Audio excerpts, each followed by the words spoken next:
ये तो एक नैरेटिव है इसको लोगों को बताने के लिए कि बातचीत करते हैं नहीं करते हैं। और जब दो प्रेसिडेंट बात करते हैं तो वो चीज़ कोई एक सीक्रेट नहीं होती है या छिपा के बात नहीं करते, बिकॉज उसकी एक प्रेस रिलीज होती है, मीडिया पे भी जाता है। और ट्रम्प ऐसा आदमी है कि अगर वो अभी शाम को 7 बजे बात करेगा तो 7:30 बजे वो अपना ट्वीट कर देगा कि जो फलाना मैंने अभी बात करी। तो इसको मुझे नहीं लगता कि इनमें कोई भी बातचीत चल रही है। और ऊपर से देखिए, जब वो एक कांग्रेस में बिल लेके आ रहा है कि मैं इस 100% टैरिफ्स चाइना के ऊपर, इंडिया के ऊपर लगाऊंगा। ये अगर वो उसको रूस से ऑयल लेते हैं या कुछ भी लेते हैं तो चीज साफ है, the battle lines are drawn. जो आपकी तलवार है वो इसको म्यान से एक्चुअली बाहर आ चुकी है। और इसको रशिया और अमेरिका को आज आप दोस्त नहीं मान सकते। और ट्रंप ने बहुत कोशिश करी इसको पुतिन को टेबल पे लाने के लिए, जेलेंस्की को टेबल पे लाने के लिए। दोनों तैयार नहीं। पुतिन तो फिर भी वो अपनी शर्तें उसने रख दी थी कि ये मेरी शर्तें हैं और ये मेरी रेड लाइन है। जो मैंने कैप्चर किया अभी तक जो है मेरे पास, वो मैं वापस नहीं दूंगा। और इसको आगे बात की जा सकती है। वो इसको जेलेंस्की को एक्सेप्टेबल ही नहीं था। सिक्योरिटी गारंटीज के ऊपर बात चल रही थी, तो इसको क्या इसकी सिक्योरिटी गारंटीज हो सकती हैं। पुतिन को एक्सेप्टेबल नहीं था कि इसको नेटो कंट्रीज आके यहाँ पे अपनी फौजें रखें in Ukraine as part of the security guarantee. तो बात इसको वहीं पे खत्म हो गई। तो इसको मुझे इसीलिए अभी इसको लग नहीं रहा कि यूक्रेन और रशिया की लड़ाई आप इतनी जल्दी खत्म हो सकती है। और इसीलिए ट्रंप ने डिसाइड किया है कि इसको लड़ाई तो मैं खत्म नहीं कर पाऊंगा या मैं उसको रोक नहीं पाऊंगा, पर मैं रशिया को कमजोर करने की कोशिश करूंगा कि भाई उस जहां से उसको रेवेन्यू मिलता है, जैसे भारत ऑयल ले रहा है, चाइना ऑयल ले रहा है, इस टाइप का, ये अब मैं इन देशों के ऊपर 100% टैरिफ लगाऊंगा। तो ये एक उसकी रणनीति है और वो उसके हिसाब से चल रहा है। बट ये आपने एक और बात का जिक्र किया, बहुत इंपॉर्टेंट है। वो जो पिन पॉइंट एक्यूरेसी ईरान को जो मिल रही है, वो इस पॉसिबल नहीं थी पहले। हमने 12 दिन की लड़ाई में भी देखा पिछले साल के इस टाइप की मदद ईरान को नहीं मिली। पर इस लड़ाई में हम देख रहे हैं, आपने इसको एक मैं आपको जॉर्डन का भी ये कुवैत में जो अटैक हुआ है, अहमद अल जवार एयरबेस के ऊपर जो अटैक हुआ है, ड्रोन्स के साथ इन लोगों ने हमला किया है, पिन पॉइंट एक्यूरेसी। जो डैमेज हुआ है ना, वो अमेरिका नहीं बता रहा है आपको, बट सब्सटेंशियल डैमेज हुआ है। जो उनके एयर डिफेंस के हैं, उनके सर्वेलेंस नेटवर्क्स हैं, उनके हवाई जहाज है जो वहां पे, और कुवैती एयरफोर्स को भी डैमेज हुआ इसमें। बट ये इसको वेस्टर्न मीडिया कोई आवाज नहीं निकाल रहा है इसके बारे में, बिकॉज जैसे आवाज निकालेगा तो उसका नैरेटिव बदल जाएगा, इसको ईरान की तरफ चले जाएगा वो नैरेटिव। और ईरान ने तो स्टेटमेंट निकाल दिया कि हमने उसको हमला किया और उसमें हमने डैमेज किया। तो यहाँ पे आप जो पिन पॉइंट जॉर्डन में जो अटैक हुआ, अगेन ये मैं चाहता हूं इंडियन एयरफोर्स को भी इसके ऊपर केस स्टडी करनी चाहिए।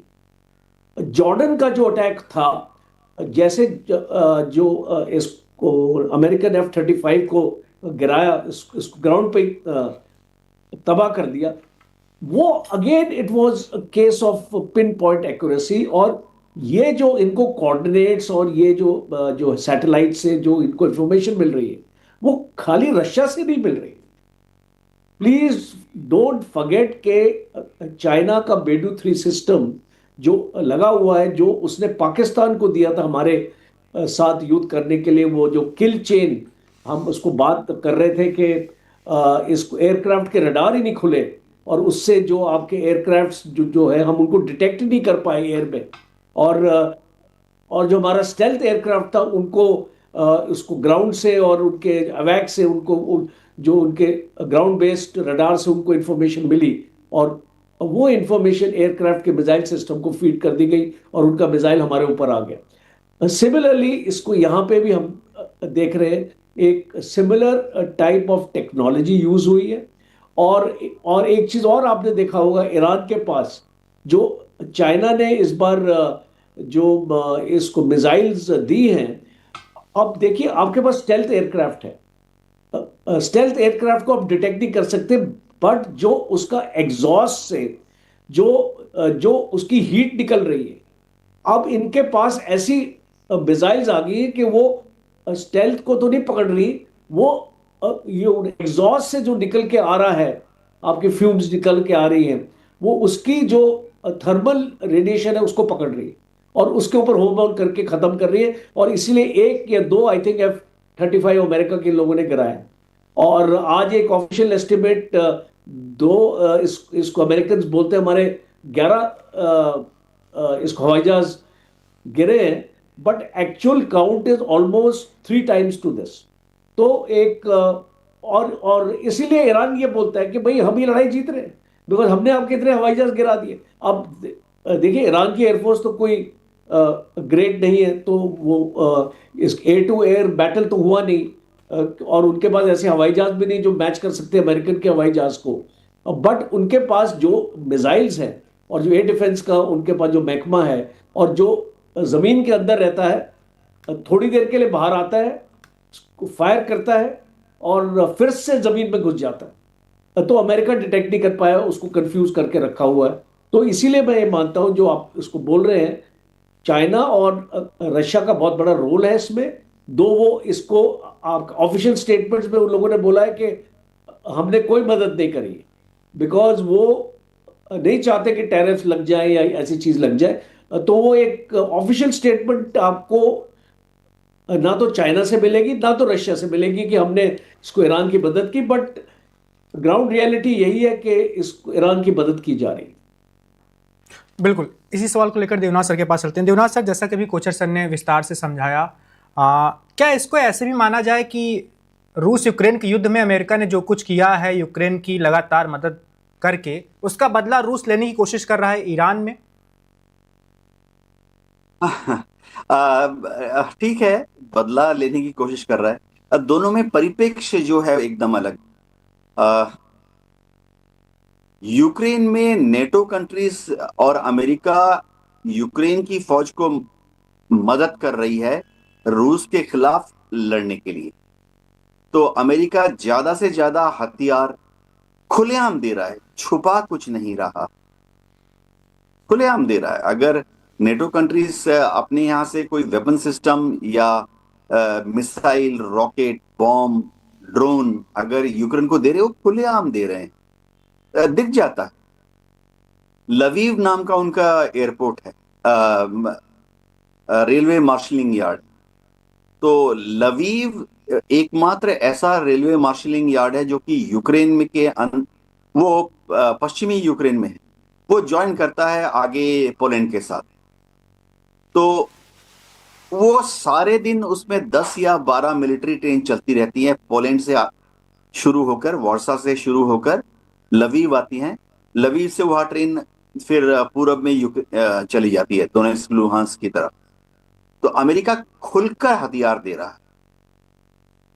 अब रशिया इसका बदला क्या ईरान में ले रहा है? जिस तरह से वेस्टर्न कंट्रीज यूक्रेन को सप्लाई दे रहे हैं, बिलियंस ऑफ डॉलर्स, सैकड़ों की संख्या में, हजारों की संख्या में, रूस उस तरह के हथियार उतनी बड़ी मात्रा में और उतने जटिल और बड़े बड़े हथियार 1 मार्च के बाद ईरान को नहीं दे पा रहा है, क्योंकि ईरान की जो आसमान है उस पर अमेरिकन एयरफोर्स का दबदबा है। कहीं से भी अगर समुद्री मार्ग से भेजना चाहे, चाहे अरब सागर से भेजना चाहे, चाहे कैस्पियन सागर से भेजना चाहे, वहां सब जगह पर दबदबा या तो यूएस नेवी का है या सीआईए का है या मोसाद का है। अभी हमने देखा कैस्पियन सी में तो एक वारदात हो ही गई, जिसमें शायद अमेरिका के बहकावे में आकर कीव से एक मिसाइल लॉन्च हो गया और कैस्पियन सागर में आकर एक ईरानी शिप पर गिरा। हाँ, मैं बहकावे शब्द का इस्तेमाल इसलिए कर रहा हूं क्योंकि अब यूक्रेन ने पॉलिटिकली, ये डिप्लोमेटिकली, उनके एम्बेसडर ने बयान दिया है कि उनका कोई इरादा नहीं था कैस्पियन सागर में ईरानी शिप पर हमला करने का, वो एक गलती थी। तो रूस उस तरह से मदद नहीं दे पा रहा है।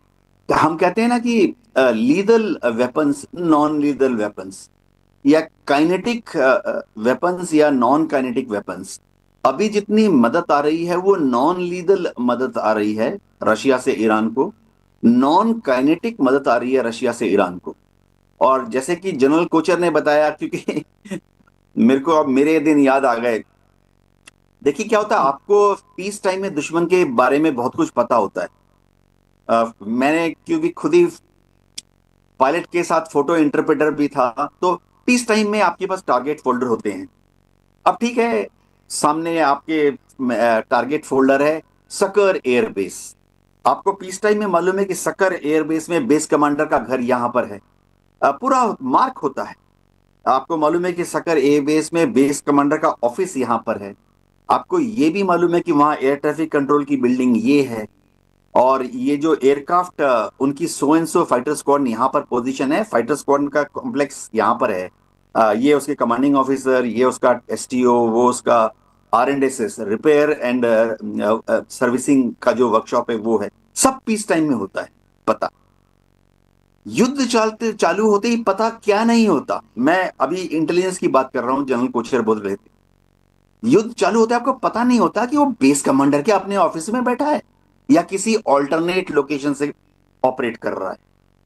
ये होता है। कोई भी कमांडर एयरफोर्स का या आर्मी का युद्ध चालू होते ही अपने ऑफिस से काम नहीं करता। वो 1.5 किलोमीटर उधर, 2 किलोमीटर उधर ऑल्टरनेट साइट होते हैं, 2-3 वो बदलते रहते हैं। इस तरह से उसके हवाई जहाज कहां खड़े हैं इस टाइम में हमें मालूम है। टारमेक पे उनके पास अगर F-16 हैं, आज की तारीख में वो 8 F-16 उड़ाने की कोशिश कर रहे थे, तो शांति काल में वो F-16 टारमेक पे खड़े हैं। टारमेक में दर्शकों को बता दूं, हम सब ज्यादातर ये हवा से ट्रेवल कर चुके हैं, जहां पे जैसे आप किसी भी सिविल एयरोड्रोम में जाइए तो आपको बहुत बड़ा एक आधा किलोमीटर लंबा चौड़ा एक कंक्रीट का प्लिंथ मिलेगा, जिसमें आप देखेंगे बोइंग खड़ा है, एयरबस खड़ा है। एयरफोर्स की भाषा में हम उसे टारमेक कहते हैं। लेकिन जैसे ही युद्ध चालू होता है या युद्ध चालू होने के थोड़ी देर पहले ही ईरान भी करता है, और अमेरिकन बेसेस जो गल्फ कंट्री में हैं उनके कमांडर भी करते हैं कि उन जहाजों को टारमेक में नहीं रखते हैं। अब वो चले जाते हैं बलास्ट पेन में। बलास्ट पेन क्या है? कंक्रीट और स्टील के शेल्टर्स होते हैं। 4 इधर एयरफील्ड के 3 किलोमीटर उधर, 4 बलास्ट पेन उधर, 4 किलोमीटर उधर कंक्रीट के बलास्ट पेन, वहां छुपा दिए जाते हैं हवाई जहाज। कुछ बलास्ट पेन में हवाई जहाज रखे जाते हैं, कुछ बलास्ट पेन खाली होते हैं। फिर एक और चीज मैं बताता हूं, अब दुनिया की सभी एयरफोर्स करती है, कोई सीक्रेट नहीं है, कि डमी जहाज होते हैं। आप जैसे अगर हमने कहीं पर जगुआर खड़ी हैं, सैटेलाइट से अगर उनको अमेरिकन को दिख जाते हैं कि 12 जगुआर इंडियन एयरफोर्स के खड़े हैं, आप यकीन मानिए वो 12 में से 6 तो डमी होते हैं। वो महज प्लाईवुड एल्युमिनियम के बने होते हैं, और उनको लगा दिया जाता है ताकि दुश्मन अगर ऊपर से रिकनेसेंस करेगा, MQ-9 ड्रोन आ जाते हैं या सैटेलाइट, तो उसे लगेगा ये जगुआर जो है फलाना ब्लास्ट पेन नंबर 16 में खड़ा हुआ है। तो इंटेलिजेंस हर 1 घंटे में चेंज होती है। वो जहाज कहां पर है हर 1 घंटे में चेंज हो रही है। ये इंटेलिजेंस जो है लेटेस्ट, कि पिछले 2 घंटे में क्या चेंज हुआ डिप्लॉयमेंट में, ये इंटेलिजेंस रशियन लोग और चाइनीज सैटेलाइट्स की इंटेलिजेंस ईरान को दी जा रही है। Subscribe to One India and never miss an update. Download the One India app now.